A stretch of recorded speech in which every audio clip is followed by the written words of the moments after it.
दोस्तों, आज की कहानी है चौधरी जब चौधराइन को नौकर के साथ निर्वस्त्र में देखा तो क्या किया। कहानी पसंद आए तो वीडियो को लाइक और सब्सक्राइब जरूर करना। चलिए कहानी शुरू करते हैं। जानवरों का चारा दाना निपटाते हुए सरना को काफी देर हो गई थी। उसने भल्लू चौधरी की गौशाला में ताला ठोक कर झटका दिया और मुठिया बगलों में दबा ली। एक पल को उसे बड़ा अच्छा लगा। सोचने लगा कि अब रात अपनी है। पुआला के बिछौने में पुरानी रजाई ओढ़कर लेटेगा तो छमिया की याद थोड़ी गर्मी दे जाएगी और वह मीठी नींद सो जाएगा। सरना को छमिया के गदराए बदन की याद आती थी, पर हर समय तो छमिया उसकी बाहों में हो नहीं सकती। चौधराई ने सरना को बाहर की कोठरी की चाबी देते वक्त लकड़ी निकालने को कहा था और कहा था कि अगले दिन बेचेंगे। अच्छा यह रहा कि घर पर चौधरी नहीं थे। चौधराई ने दोपहर को पेट भर बढ़िया खाना करा दिया था। वह भी दोनों वक्त का एक ही बार में खा गया था। खाता न तो करता भी क्या, छमिया खाना तो ठीक बनाती थी, पर बढ़िया कचौड़ी, रायता, दो सब्जियां और खीर उसे कहाँ बनानी आती थी। चौधरी ने 2 दिन पहले रत जगा किया था। उसके लिए कई दिन खाने लायक खाना बचा था। चौधरी किसी स्वामी को छोड़ने उनके आश्रम 250 किलोमीटर दूर अपनी गाड़ी में गए हुए थे। चौधरी घर में होते तो चाहे कुछ भी बनता, सरना को सूखी रोटियां और बासी साग ही मिलता। वह मन ही मन सोच रहा था कि अच्छा होता अगर चौधरी 5 से 7 दिन बाहर ही रहते। सरना ने दरवाजे की कुंडी खटखटाई। चौधराइन ने दरवाजा खोला। सरना को लग रहा था कि चौधराइन कुंडी खोलते वक्त गुनगुना रही थी। चौधराइन ने उस समय टाइट ब्लाउज पहन रखा था। सरना को सोचता सा खड़ा था कि सामने खड़ी चौधराइन ने कहा, लाओ चाबी, और हाँ, कुछ लकड़ियां यहाँ भी डाल दो। बड़ी ठंड है, मैं भी जला लूंगी। हीटर से कहाँ काम चलता है। हमेशा स्वेटर शॉल वगैरह से लदी फदी गुड़िया को उस समय इतने कम कपड़ों में देखने की बात सरना सपने में भी नहीं सोच सकता था। इन्हें इतने कपड़े पहनने के बाद भी ठंड क्यों नहीं लग रही है, वह सोचने लगा। पर बेचारी बूढ़े साहूकार के फंदे में फंस गई या किसी और गर्मी की तलाश में है। जब तक सरना लकड़ी लाया तो पानी की बूंदाबांदी बौछार में बदल गई थी। भीगने से बचने के लिए उसे तकरीबन दौड़ना पड़ा। शुक्र था कि चौधराइन किवाड़ा खोले ही खड़ी थी। बरामदे में लकड़ियां रखकर उसने चेहरे और नाक का पानी पोंछते हुए हाथ एक ओर झटका। चौधराइन ने उसकी ओर देखा तो हंस पड़ी। अरे, तुम तो अच्छे खासे भीग गए। पानी में जो जाएगा वह भीगेगा ही, कहते हुए सरना कुड़सा गया। वह सोचने लगा, पैसे वालों को गरीबी का मजाक उड़ाने में शायद कुछ खास मजा आता है। वह तो ठीक है, लेकिन अब तुम रात कैसे काटोगे। चौधराइन ने खूंटी पर टंगे पति के एक पुराने कुर्ते की ओर इशारा करके कहा, यह तो तुम्हारे बहुत ढीला होगा, पर पहन लो। और वह रही लुंगी। सरना को यह बात कुछ जची नहीं, पर ठुठुरने के बजाय यही ठीक रहेगा, यही सोचकर उसने कुर्ता उतार लिया।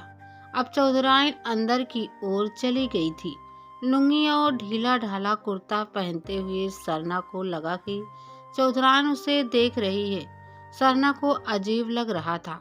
वह सोचने लगा कि इन कपड़ों में तो वह जोकर लग रहा होगा। खैर, कौन इतनी रात में देखेगा। सरना ने आवाज दी, किवाड़ा बंद कर लीजिए, मैं जा रहा हूँ।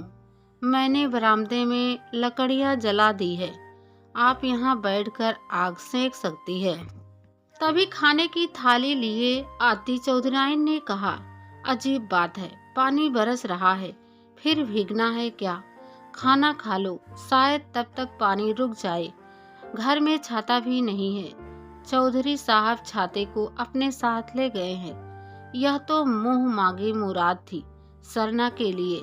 वह खाता जाता था और चौधराइन की खूबसूरती की दिल ही दिल में तारीफ भी करता जा रहा था।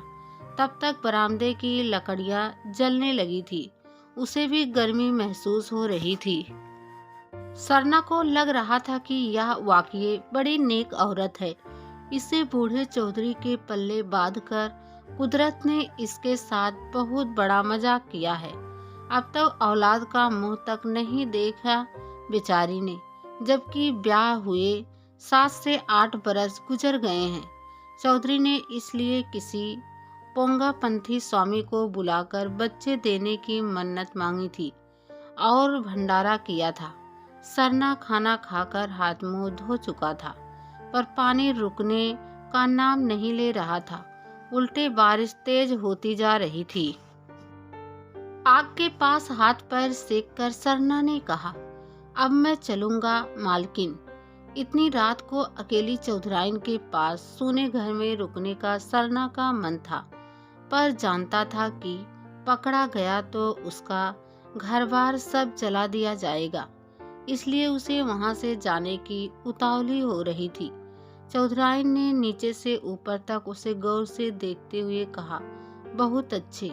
पानी में भीगकर बीमार पड़ने का इरादा है क्या? ठीक है, जाओ, जरूर जाओ। तुम्हारे घर में दवा दारू के लिए भी बहुतेरे लोग बैठे हैं। ना जाऊं तो करूं भी क्या? यहाँ बैठने से तो रात कटनी नहीं। कोई देखेगा तो क्या कहेगा? अपने दिल की बात झिझक के साथ सरना ने कह दी, यह घर छोटा है ना, यहाँ ओढ़ने बिछाने को कुछ नहीं है ना। अरे सरना, यह घर तो रहने वालों के लिए तरसता है। यहाँ कमी भी किस बात की है? दुनिया के कहने सुनने की चिंता है। क्या मैं तुझे वैसी लगती हूँ? सच कहना। नहीं, आप तो बड़ी नेक और रहम दिल हैं। मैं औरतों के मामले में आपकी मिसाल देता हूँ। आपका अंग अंग संगमरमर का सा सफेद है, छूने पर मखमली होगा सुंदरता की खान। चौधराइन के बुढ़ापे का जब आपसे मेल करता हूँ तो मन करता है कि आपके कदमों पर माथा झुका दूं। मालकिन, छोटी सी उम्र में मैंने भी काफी दुनिया देखी है। पहले मैं लुधियाना गया था। वहाँ मेरे बूढ़े लाला जी की जवान बीवी मेरे देखते देखते ही अपने यार के साथ चंपत हो गई थी।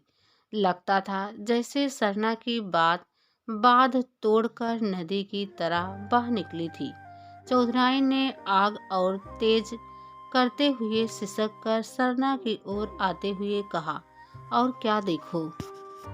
सरना को लगा जैसे उनके चेहरे पर कुछ और लाली आ गई है और आंखों में नशा छा गया है।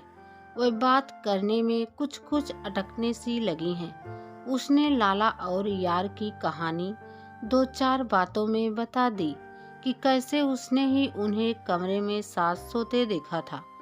बात करते करते चौधराइन इधर उधर चौकन्नी निगाहों से देखती भी जा रही थी, मानो दीवारों के कान होने पर उन्हें यकीन होता जा रहा हो। सरना को ऐसा लगा जैसे उसके शरीर की उठी मछलियों पर चौधराइन की नजरें गड़ गई। वह बोली, सरना, यही तो वहम है, दुनिया भी यही जानती है। पर तुम सब अपने को मेरे जगह रखकर सोचो, क्या धन दौलत से जवानी के जोश को दबाया जा सकता है? सच तो यह है कि ये सब देह की भूख को और बढ़ाने वाले हैं। कई बार सोचती हूँ कि मैं एक गरीब घर में होती। शाम को मेरा आदमी काम करके पसीने से लथपथ आता, मैं पंखे से उसको हवा करती और वह सिर्फ मेरा होता, इन बही खातों का नहीं। घर में नन्हे मुन्ने किलकते मैं निहाल हो जाती। ये सोने चांदी के गहने मेरे पैरों में बड़ी माया की जंजीर है, इनसे मेरा दुख बढ़ता है, कहकर उन्होंने सरना पर एक निगाह डाली। सरना चौधराइन की तेज निगाहों से सिट पिटा गया। उसने कहा, मालकिन, कुदरत ने ही आपको इतना दयावान बनाया है, सुख दिया है और सबसे ऊपर सत दिया है। आज के जमाने में ऐसे लोग मिलते कहाँ हैं? सरना, तू क्या कभी जान सकेगा मेरे मन की पीर? बचपन गरीबी में बीता, तब मैं पैसे को दुनिया का सबसे बड़ा सुख समझती थी, लेकिन फिर भी उस गरीबी में कहीं ना कहीं कोई मजा भी था जो जीने की तमन्ना पैदा करता था, जिसकी बदौलत होठों पर मुस्कान रहती थी। मेरी समझ में अब बीता समय ही अच्छा जाना पड़ता है, लेकिन तब तो मुझे क्या, मेरे माँ बाप को भी यही वहम था कि दुनिया का सारा सुख पैसे से खरीदा जा सकता है। तभी तो मुझे चौधरी के पल्ले बांध दिया गया। अब मैं सोचती हूँ कि चौधरी ने तो पैसे से सुख जरूर खरीदा, पर मेरी खुशियाँ पैसे के बदले बिक गई। क्या यह सारा पैसा गरीब से गरीब औरत को वह सुख मुझे दे सकता है जो पति की बाह का सिरहाना लगाकर सोई जवान औरतों को मिलता है? प्यार मोहब्बत का झरना बराबर उम्र वालों में भी फूट सकता है। चौधरी तो बिस्तर पर आने से पहले ही निढाल हो जाते हैं। फिर चौधराइन खुलकर बोली, सरना सच मान, मेरा रोम रोम उस सुख के लिए जब पागल होता है तो चौधरी के पैसे के हिसाब में डूबकर पता नहीं किस दुनिया में चले जाते हैं। क्या पैसे की इस प्यास का कहीं अंत भी है? तू जो समझता है मैं अपने सत पर मजबूर हूँ, यह तेरा भोलापन है। दरअसल मैं अंदर से इतनी नंगी हूँ कि तुझे क्या बताऊं। सरना को चौधराइन की बात का कोई जवाब नहीं सूझ रहा था। तभी उसे खांसी आ गई, जिससे वह जवाबदेही से बच गया। चौधराइन इन समय उस पैसे के जोर से खरीदी गई एक कमजोर औरत लगी, जिसके जिस्म में एक नाजुक दिल धड़क रहा है, और वह पैसे के सुख के बदले अनजाने ही जिंदगी की खुशियां हार चुकी हैं। सरना को लगा कि उसे जरूर चौधराइन के काम आना चाहिए। सरना को चुप देखकर चौधराइन बोली, तुझे मैं दूध धोई लगती हूँ, मेरे तन पर कोई शक नहीं कर सकता, पर दिल को तो मैं ही जानती हूँ। कभी कभी दिल की प्यास आंखों में भर आती है, लेकिन इसे पढ़ने वाले कम से कम वहाँ तो कोई नहीं मिला। सरना सन्न रह गया, जिसे वह इतना साफ समझे बैठा। उसके दिल में ऐसी बात होगी, उसने ऐसा कब सोचा था? उसे बड़ा दुख हुआ। उसे लगा जैसे चौधराइन की आवाज का काम उनकी आंखों ने अपने जिम्मे ले लिया है। वह आंखें एक भूचाल के आने की खबर दे रही थी। सरना चौधराइन के सुंदर मुखड़े को देखता रह गया। तभी बिजली जोर से चमकी और चौधराइन डर के मारे उसके बदन से चिपक गई। सरना की आंखों में भी अनजाने ही एक चमक सी आ गई। उसने महसूस किया जैसे चौधराइन के जिस्म के जरिए एक आग उसके तनमन में समाती चली जा रही हो। वह दोनों घंटा भर एक दूसरे की बाहों में बरामदे में ही खोए रहे। दरवाजे पर खटका सा हुआ। चौधराइन ने कपड़े पहनकर किवाड़ा खोल दिए। चौधरी सामने खड़े थे। बदन का पानी पोंछते हुए वे बोले, रास्ता बारिश की वजह से खराब हो गया था, इसलिए एक गाड़ी को स्वामी जी के साथ छोड़कर आ गया हूँ। यहाँ तुम अकेली जो थी, मन ने कहा कि लौट चलो, सो लौट आया।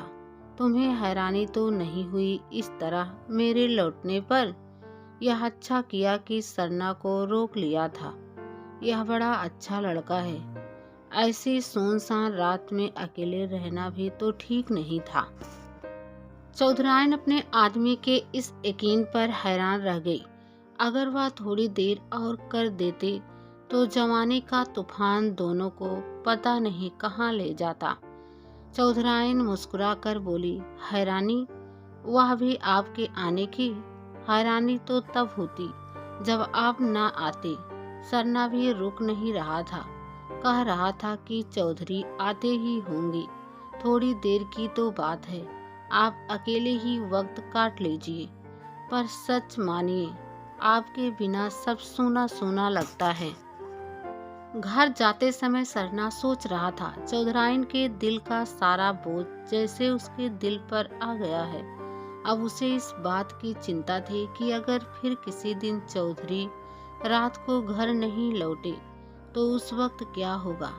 उधर चौधराइन खुशी थी कि दिल के अंदर उठता जोशीला तूफान कम आ गया था। चौधरी भी खुश हुआ जब 2 महीने बाद पता चला कि चौधराइन पेट से है। उसने स्वामी जी को पूरे 2 लाख रुपए का चढ़ावा दिया। सरना को भी चौधरी ने बहुत कुछ दिया, पर वह बताने की बात नहीं है। राज को राज ही रहने दो।